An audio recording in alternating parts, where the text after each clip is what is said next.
बकासुर के बाद अभी तक कोई और असुर भी नहीं भेजा मम्मा ने, तो फिर अचानक सब ऐसे लुप्त कैसे हो गए?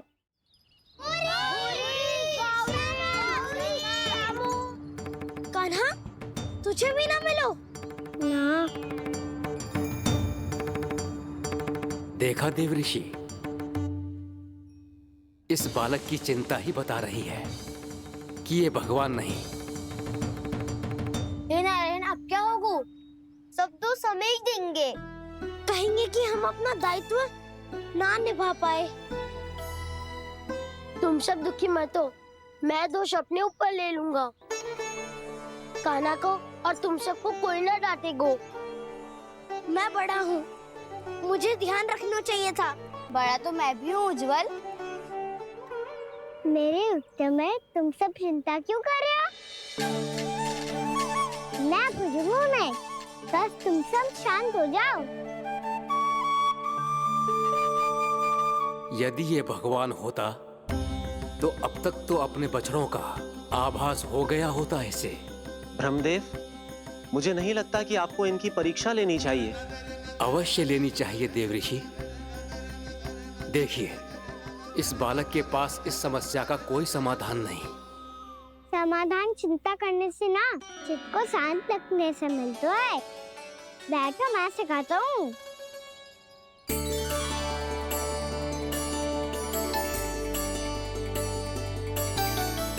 बोलो ओम। ओम। अरे उद्वा, ऐसे ना हर अक्षर को अलग अलग खींच के लंबा करके बोलो। ओम।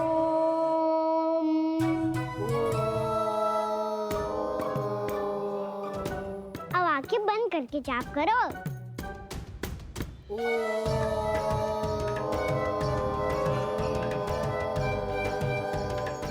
अब तुम सब जाप करते रहो, मैं बच्चों को ढूंढ के लाता हूँ।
हो गए। देखिए देव ऋषि, आप इस बालक को दिव्य बता रहे हैं। बछड़े तो छोड़िए, इसे तो अपने प्रिय सखाओं तक की भनक नहीं। ये एक निर्दोष भोला भाला बालक है, बस ये प्रभु श्री नारायण का अवतार नहीं। ब्रह्मदेव, आंखें बंद मत कीजिए। जब तक आपकी पलकें झपकेंगी, पृथ्वी पर 1 वर्ष की लंबी अवधि बीत चुकी होगी।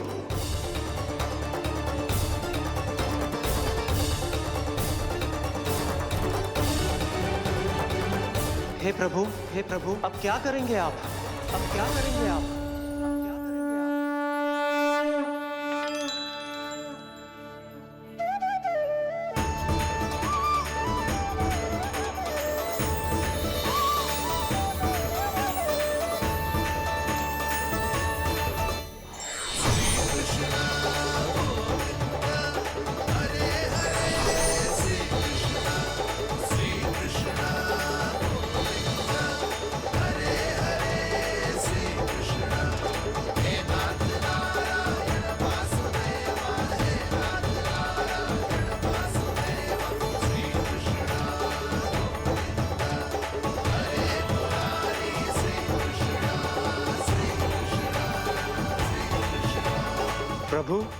ये कैसी लीला है आपकी?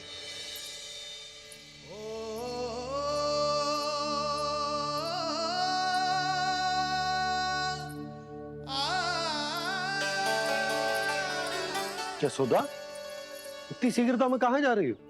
कान्हा के पास, और कहाँ? उसके लौटने का समय हो गया है ना। जे होती है मैया की ममता, लल्ला आयो भी ना, उसके पहले ही मैया द्वार पे खड़ी हो जाती।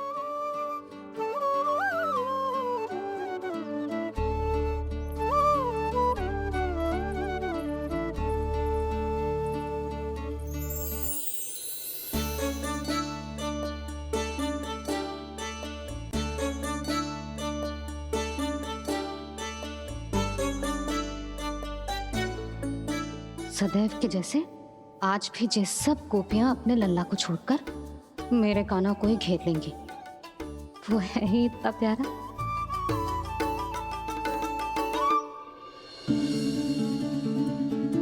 आ गया।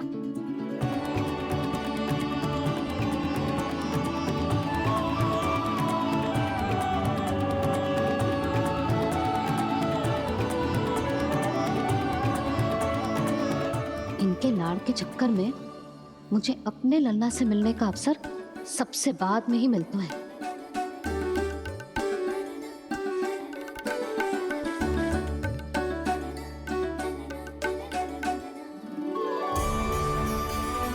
लल्ला, अभी थकान तो ना हुई? कछु खाया हुआ है कि ऐसे ही फिर और पूरे दिन?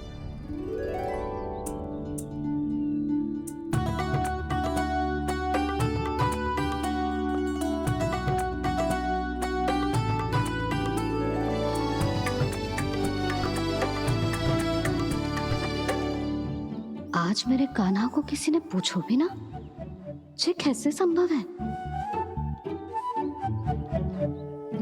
सभी श्री कृष्ण को ही तो प्रेम करती हैं, फिर चाहे गोपियां हो या फिर गायें। इसीलिए तो आज इनको श्री कृष्ण के रूप में अपनी संतानों को पाने का सौभाग्य मिला है। नारायण नारायण।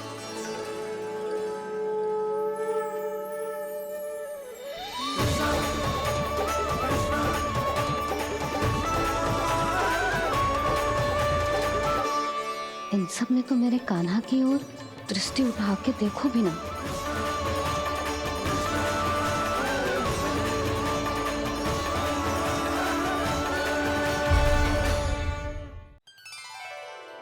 कान्हा, मेरा लल्ला, तू चिंता मत कर। तेरी मैया तो है ना? मैं तो तुझसे सदैव उतना ही प्रेम करूंगी। जैसे आकाश अंतहीन होता है ना, वैसे ही तेरी मैया का प्रेम तेरे लिए अंतहीन है, अथाह है। आप सही कह रही हो मैया। वैसे एक सत्य ये भी है कि इस संसार की हर मैया की संतान में तो हूँ, और हर जननी है मेरी मैया।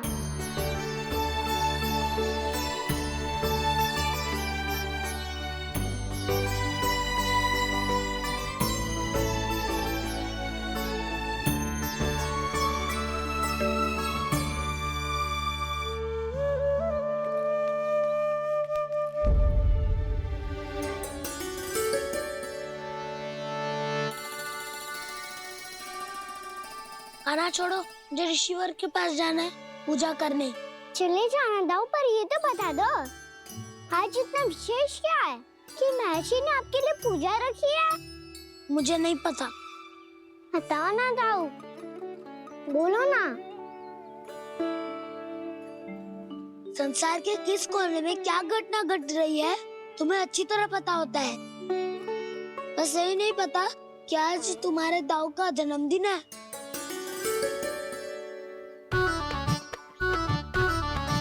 दाऊ का जन्मदिन कान्हा को स्मरण ना रहे, ऐसा हो सकता है क्या? बातें बनाने की आवश्यकता नहीं है कान्हा। स्मरण होता तो सुबह ही पता ही दे देता।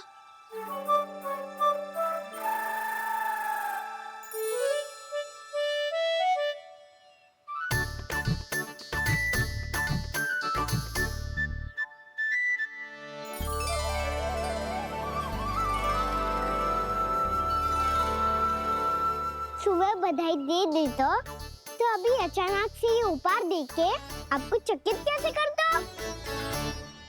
जन्मदिन की बहुत-बहुत शुभकामनाएं बलराम। तो ये मेरी ओर से, ये मेरा उपहार।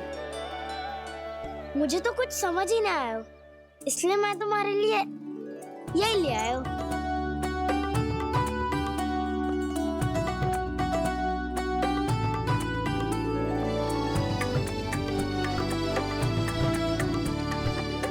अब तो मुझसे क्रोधित ना हो ना दाऊ। अब भी क्रोधित हूँ।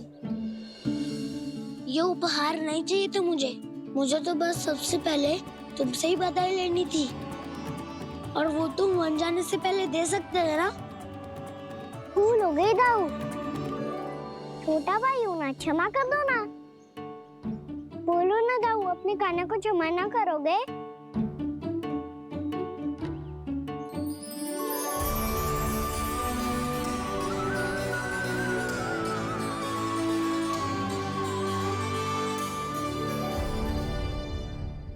तुम भी मुझे क्षमा कर दो, मैं भी तुमसे क्रोधित हुआ था। पर आपको तो पूरा अधिकार है दाऊ। आपका छोटा भाई हूँ मैं और सदैव रहूंगा।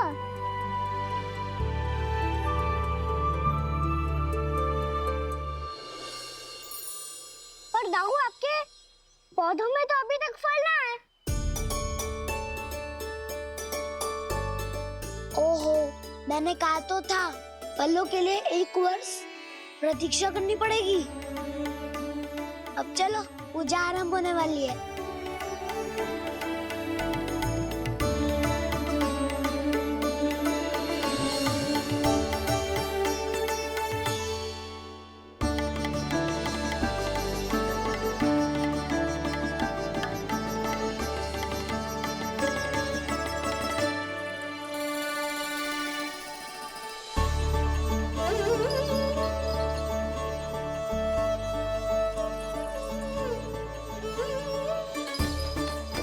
चलो सब जन गौचारण के लिए जानो है कि ना?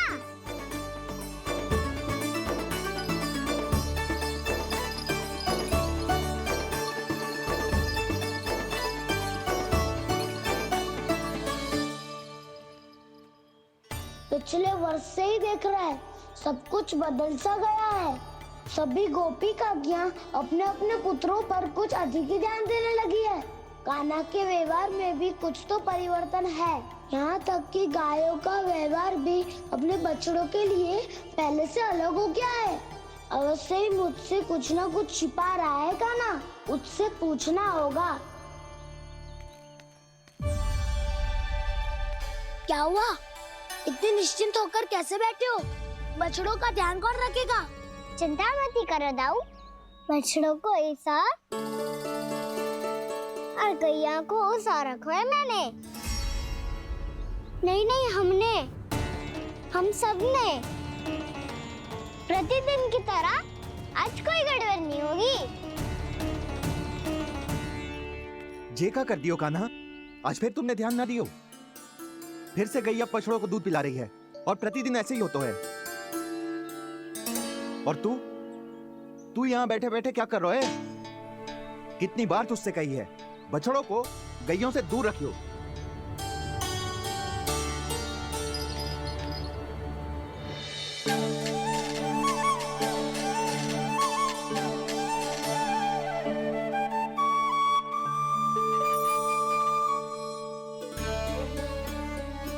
चल कोई बात ना है, हो जाता है कभी कभी।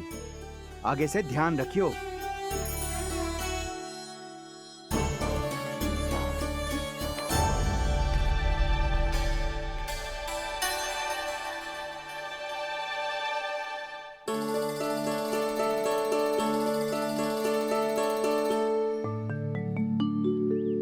कान्हा, तुम्हें क्या लगता है अपने बड़े भाई को मूर्ख बना सकते हो तुम?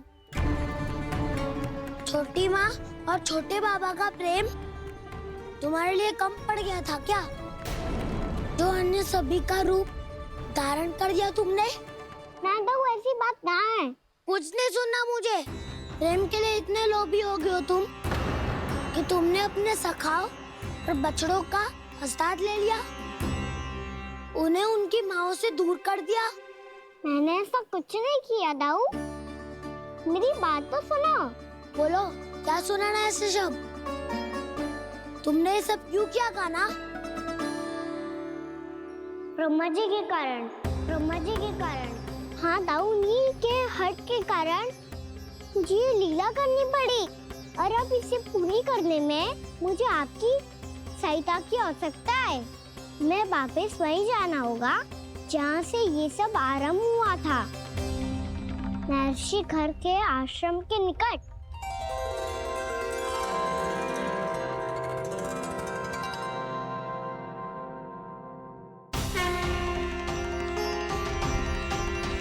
अभी क्षण भर पहले ही तो मैंने इन सबको वहां से लुप्त किया था। जिन्हें आपने क्षण भर पहले लुप्त किया था, पिछले 1 वर्ष से वो सब यही हैं। 1 वर्ष से?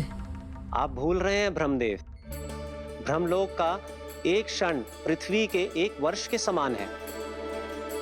इसीलिए पिछले 1 वर्ष से ये सभी बालक और बछड़े यहीं पर हैं, ब्रह्मलोक में। तब फिर वहां कौन है? वही जिन्हें आप पहचानने से भी मना कर रहे हैं, पहचानने से भी मना। प्रभु श्री नारायण के पूर्ण अवतार श्री कृष्ण। श्री कृष्ण। ये कैसे संभव है? अर्थात वो सभी सखा जो बछड़ों को चारण करा रहे हैं, वो सभी स्वयं श्री कृष्ण ही हैं। और वो बछड़े जो चारण कर रहे हैं, वो सब भी श्री कृष्ण ही हैं।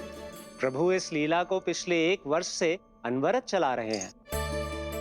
किंतु ये तो असंभव है देव ऋषि।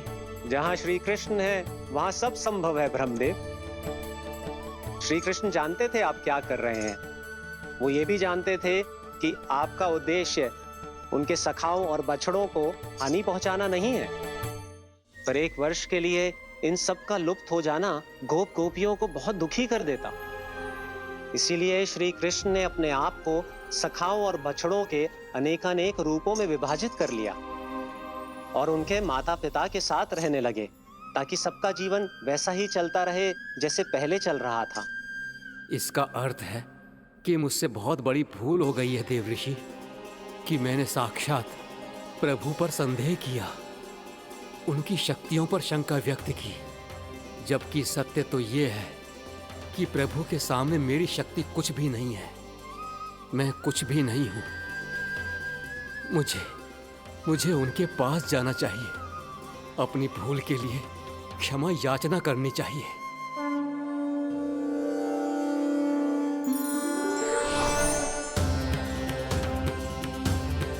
प्रभु, अपने अभिमान में आकर मैंने आप पर संदेह किया, आपकी परीक्षा लेने का दुस्साहस किया।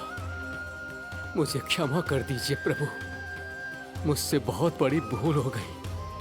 पर फिर भी आपने सत्य दिखाकर मुझ पर कृपा कर दी।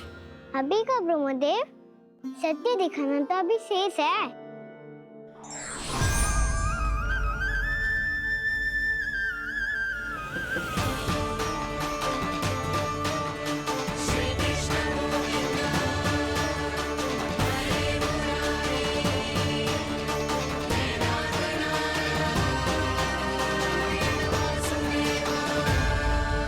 आप एक ब्रह्मांड के ब्रह्मा है, पर इस अनंत अंतरिक्ष में अनंत ब्रह्मांड है और वो उन सभी के अपने अपने ब्रह्मा है।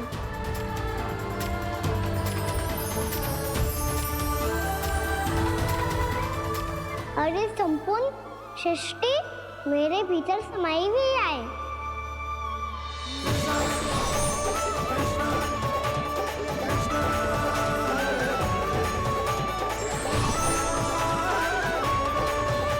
प्रभु, हे प्रभु, मैंने जो अपराध किया है उसका केवल एक ही दंड हो सकता है। मुझे ब्रह्म पद त्यागना होगा प्रभु। हाँ प्रभु, हटा दीजिए मुझे इस पद से। आपकी चरणों की धूल बनकर रहना ब्रह्मा बनकर जीने से कहीं अधिक दिव्य है।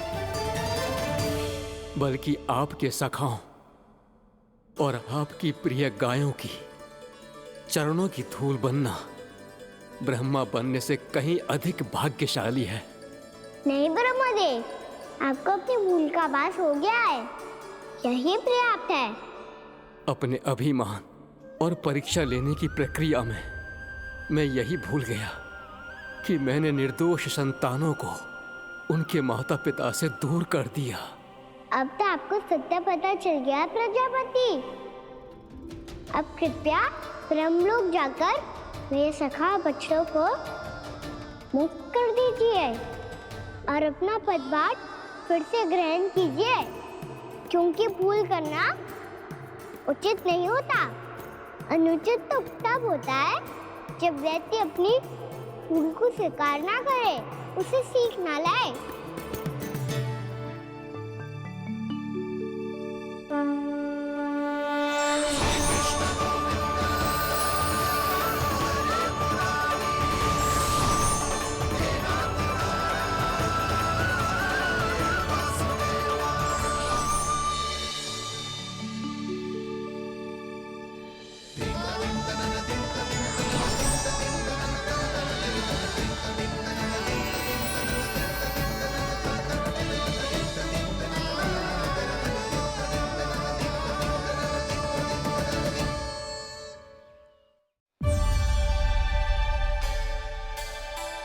जाने कब आग लग गई थी। हाँ, मैं भी बैठे बैठे ही सो गया। वो तेरी नींद आई। मुझे तो ऐसा लग रहा है कि मैं पूरे 1 वर्ष तक सोया था। तुझे बड़ी बड़ी बातें बनाने की अतिरिक्त और आता ही क्या है।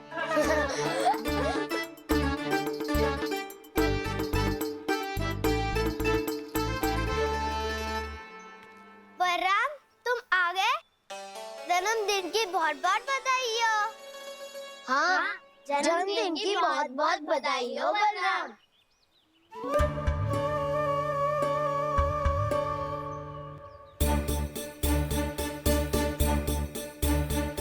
उपहार कहाँ रख दियो? तुम सबके उपहार तो मुझे पहले ही मिल गए थे। पहले? कब? 1 वर्ष पहले।